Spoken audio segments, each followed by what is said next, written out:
हुर्र, चल चल, अरे जल्दी चल चल शंभू, जल्दी चल, हमें सारा खेत जोतना है और कल हमें माधव सेठ का भी खेत जोतने के लिए जाना है। जल्दी चल। हुर्र।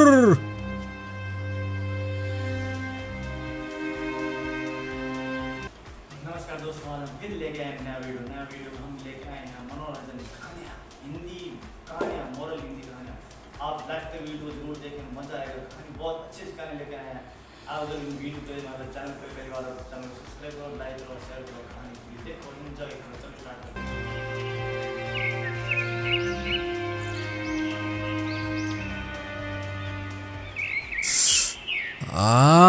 अरे बाप रे, इतनी कड़क धूप, मेरी तो जान निकलती जा रही है। हाँ, थोड़ा सा पानी पी लेता हूँ, फिर आराम से जुताई कर लेता हूँ।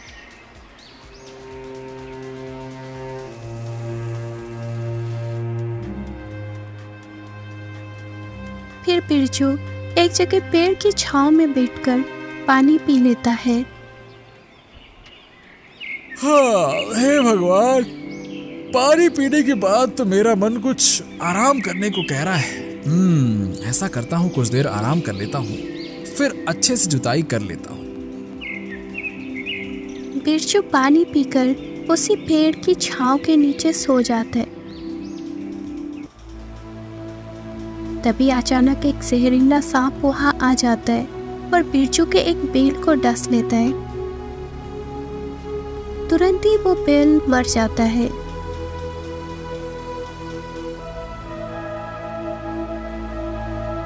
हाँ, अरे राम राम, पानी पीने के बाद तो मेरी आंख लग गई।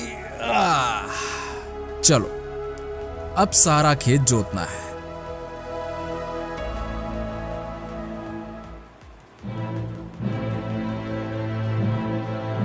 अरे ये क्या हो गया मेरे बैल को? हे भगवान, मेरे बैल को तो किसी जहरीले सर्प ने काटा है। अब मैं क्या करूं? एक ही तो सहारा था, अब मैं किससे मदद मांगूं?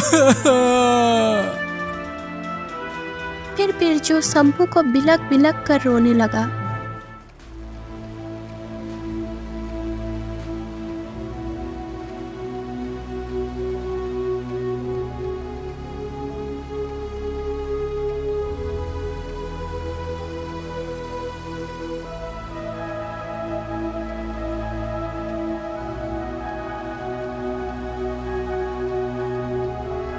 क्या हुआ बिरजू, तुम रो क्यों रहे हो?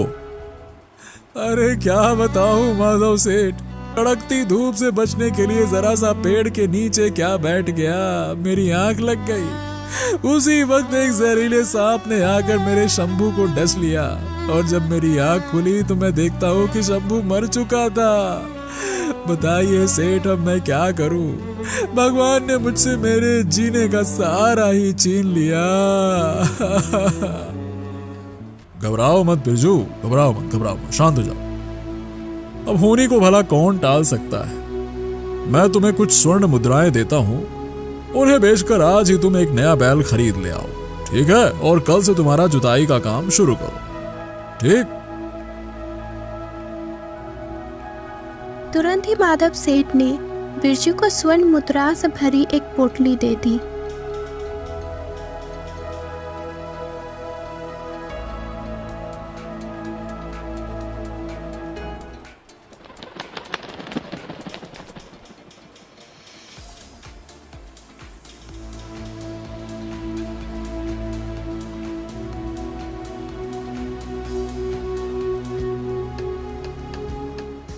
हाय हाय, मैं तो लुट गया, मैं तो मर गया।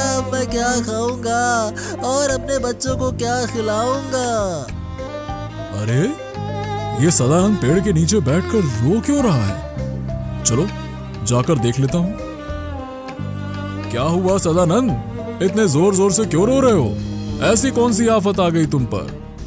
अरे क्या बताऊं माधव सेठ, अरे परसों ही खेत में अनाज के बीज बो दिए थे, लेकिन आज आकर देखता हूँ तो सारे अनाज के बीज कबूतर और चिड़िया खा चुके हैं। अब दोबारा बीज बोने के लिए घर में बीज ही नहीं है और ना ही खरीदने के लिए पैसे। और अगर इस साल फसल नहीं हुई तो मेरा परिवार क्या खाएगा? अब तुम ही बताओ मैं क्या करूं। अरे इसमें रोने की क्या बात है सदानंद, ऐसा करो कि तुम कुछ पैसे रख लो, ठीक है, और उन पैसों से अनाज के बीज खरीद कर दोबारा खेत में डाल दो। और याद रहे, जब तक फसल पैदा होके काटने नहीं आते तब तक उसकी देखभाल करोगे, ठीक है?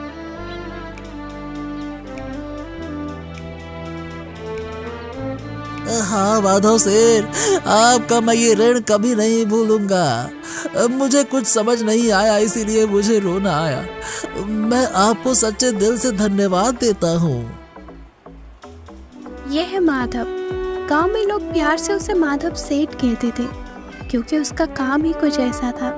जब भी कोई गरीब लाचार मुसीबत में होता तो वो अंदर से बहुत दुखी होता और पूरे दिल से अपने तरफ से उनकी मदद करता। हर वक्त इसी सोच में डूबा रहता कि वो गरीब दुखी लोगों की किस प्रकार मदद करे। जब भी वो किसी की मदद करता तब लोग उसे भर भर के दुआएं देते, जिससे माधव सेठ बहुत खुश होता। लेकिन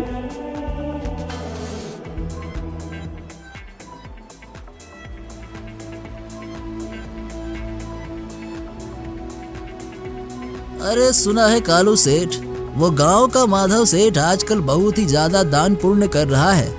अपने आप को बहुत बड़ा समझ रहा है। 4 पैसे के आ गए खुद को राजा महाराजा समझ रहा है। हाँ, जानता हूँ। खुद को बड़ा 30 मार खां समझता है ना वो। जरा सा दान क्या करने लगा, खुद को कर्ण के भांति दानवीर समझने लगा। उसको तो मैं देख ही लूंगा।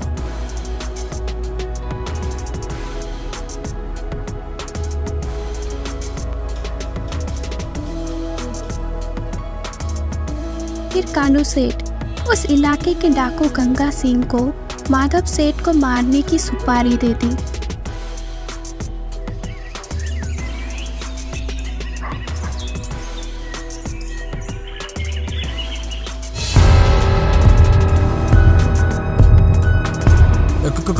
कौन? हाथ में चाकू लेकर क्यों आए हो? मैं चंगा सिंह इलाके का मशहूर डाकू। 50-50 कोस दूर जब रात में बच्चे रोते हैं ना, तो उनकी माएं मेरा नाम बताती हैं कि सो जा, नहीं तो चंगा सिंह आ जाएगा। फिर वो बच्चा सोता नहीं, फिर जोर जोर से रोता है।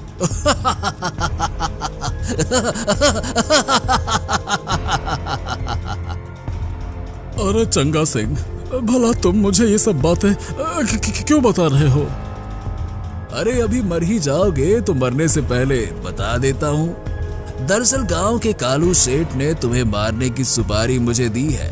तुम बड़े अच्छे काम जो करते हो ना, गरीब लोगों की मदद करते हो, ये सब उसे अच्छा नहीं लगता। इसीलिए वो तुम्हें मार के अपने रास्ते का कांटा निकाल रहा है, समझे? अब मरने के लिए तैयार हो जाओ।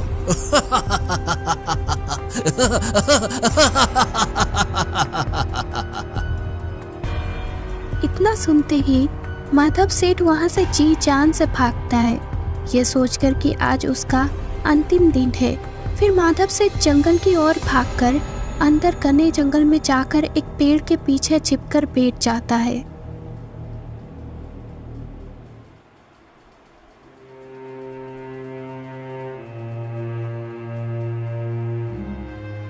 अरे ये कौन है जो पेड़ के नीचे बैठकर रो रहा है?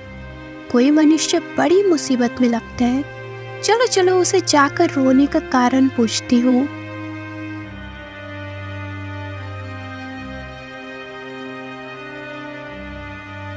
अरे भाई, तुम कौन हो और तुम यहाँ बैठ के रो क्यों रहे हो? मोरनी बहन, मेरा नाम माधव है और मैं पास के ही गांव में रहता हूँ। वहाँ मेरे दादा परदादा की जमीन है। मैं उसी में खेती का काम करता हूँ और जो भी भगवान की कृपा से मुझे मिलता है उसमें से मैं कुछ गरीबों में बांटता हूँ। जब भी कोई मेरे पास मदद मांगने आता है तब मैं उसकी मदद करता हूँ।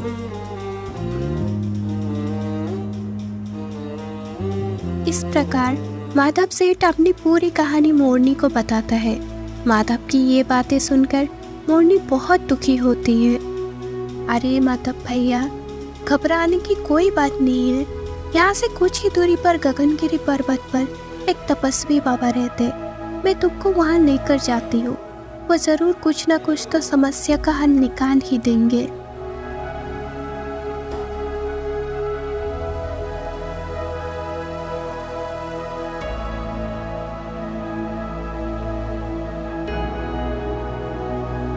फिर मोरनी माधव सेठ को उस तपस्वी बाबा के पास गगनगिरी पर्वत पे लेके जाता है।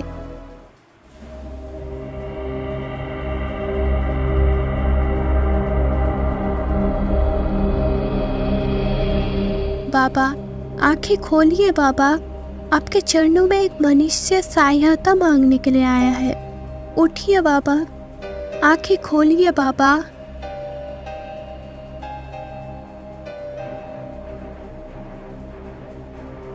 फिर माधव सेठ अपनी पूरी कहानी उस तपस्वी को बताता है और बताता है कि अगर वो वापस गांव लौट भी गया तो कभी न कभी कालू सेठ उसे जान से मार ही देगा।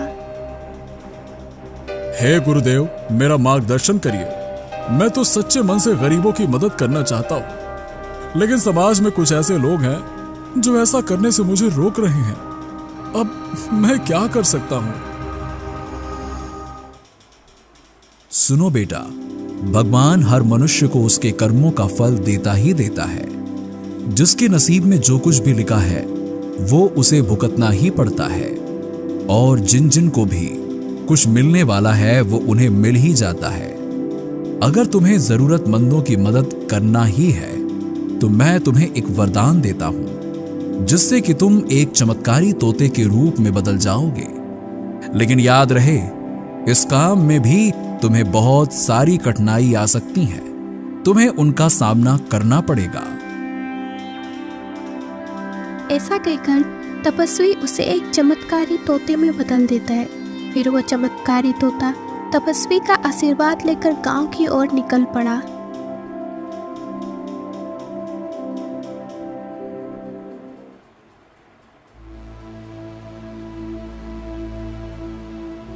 हाँ, 2 दिन से काम ढूंढ रहा हूँ, काम ही नहीं मिला। घर पर बच्चे भूख से तड़प रहे हैं। घर में खाने के लिए अनाज का दाना तक नहीं है। हे भगवान, ऐसे में मैं क्या करूं?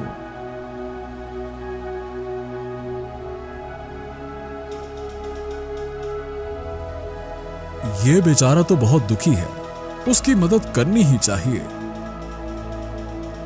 इतना कहकर वो चमत्कारी तोता कुछ सोने के सिक्के उस आदमी के पास छोड़कर चला जाता है। अरे, इतने सारे सोने के सिक्के ये कहां से आए? लगता है भगवान ने मेरी सुन ली। हे भगवान, आपका लाख लाख शुक्र है, आपने मुझे और मेरे परिवार को बचा लिया।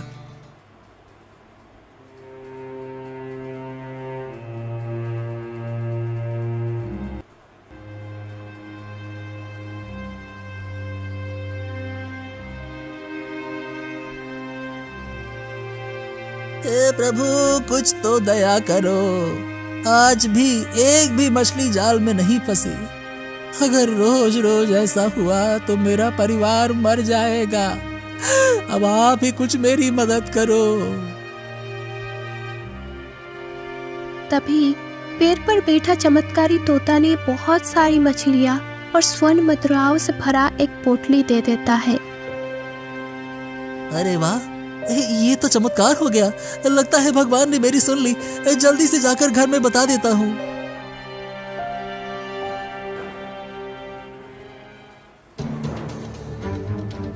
एक दिन बहुत सारे कौवे उस तोते के पीछे पड़ जाता है। कौवे तोते को चोंच मार मार कर घायल कर देता है।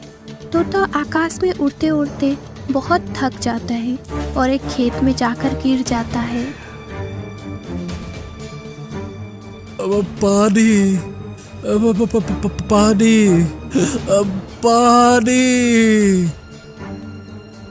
तभी वहाँ एक किसान पहुँच जाता है।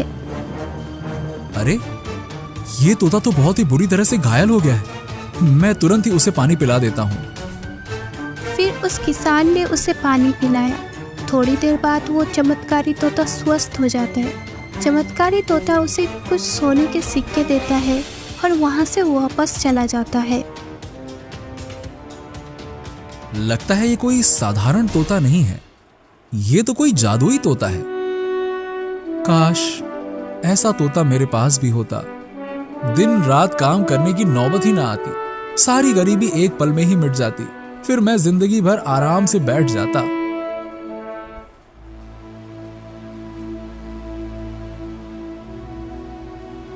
अरे भाई, पता है कल जब मैं पेड़ के नीचे बैठा था तब किसी ने मेरे पास आकर सोने के सिक्के छोड़ दिए और चला गया। अरे सुनो सुनो, मेरे साथ भी कुछ ऐसा ही हुआ है। जब मैं मछलियां पकड़ने तालाब के किनारे गया था तब मेरे पास भी कोई बहुत सारी मछलियां और सोने के सिक्के छोड़ गया। अरे भाई लोग, सोने की मोहरें तो मुझे भी मिली हैं, लेकिन ये कोई और नहीं बल्कि एक चमत्कारी तोता है। कल जब मैं खेत में काम कर रहा था तब मुझे वो तोता तड़पता नजर आया। फिर मैंने उसे पानी पिलाया, फिर उसने मुझे सोने की मुद्राएं दी। ये एक जादुई तोता है जो सबको सोने की मुद्राएं दे रहा है। भाइयों, अगर हम सब मिलके उसे पकड़ लेते हैं तो हमारी तो निकल पड़ेगी, फिर हमें काम करने की जरूरत नहीं, सारी जिंदगी बैठ के आराम से खाते रहो। क्या कहते हो? बात तो तुमने एकदम सही कही है भाई। अगर ऐसा हुआ तो हमें कुछ काम करने की जरूरत ही नहीं। फिर वो तीनों उस चमत्कारी तोते को पकड़ने निकल पड़ते हैं। कुछ समय ढूंढने के बाद उन्हें वो तोता एक जगह दिखाई दिया। हाँ, वो रहा, वो उधर बैठा है। पकड़ो पकड़ो पकड़ो, कहीं भाग न जाए। अरे पकड़ो, भागो, पकड़ो। तोता उन्हें देखकर आकाश में उड़ने लगा। पकड़ो पकड़ो, वो जाने ना पाए। अरे पकड़ो। अरे रुक जा तोते, कहाँ तक भागेगा? सोने की मुहर देने वाले तोते, रुक तो जा। अरे रुक जा सही। हे भगवान, ये कैसी मुसीबत आ पड़ी है। मैं तो इन लोगों की मदद करना चाहता था, लेकिन ये सारे तो मुझे ही पकड़ने पर तुले हैं। अगर मैं इनके हाथ में आ गया तो मुझे हमेशा के लिए बंदी बनाकर रखेंगे। हे भगवान, बचाइए गुरुदेव, मुझे बचाइए। फिर वो चमत्कारी तोता उड़ते उड़ते तपस्वी के पास पहुंच जाता है। आंखें खोलिए गुरुदेव, आंखें खोलिए।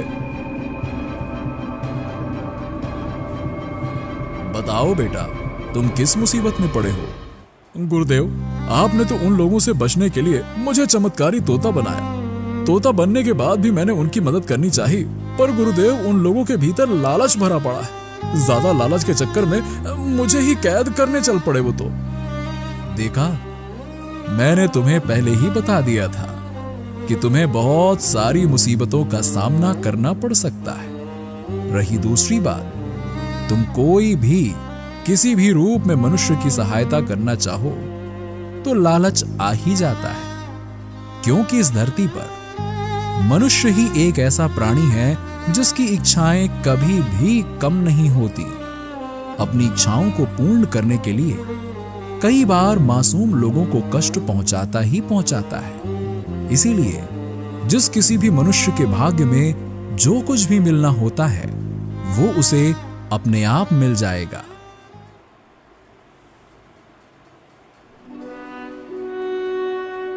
फिर तपस्वी उसे उसके मूल रूप में लाते हैं।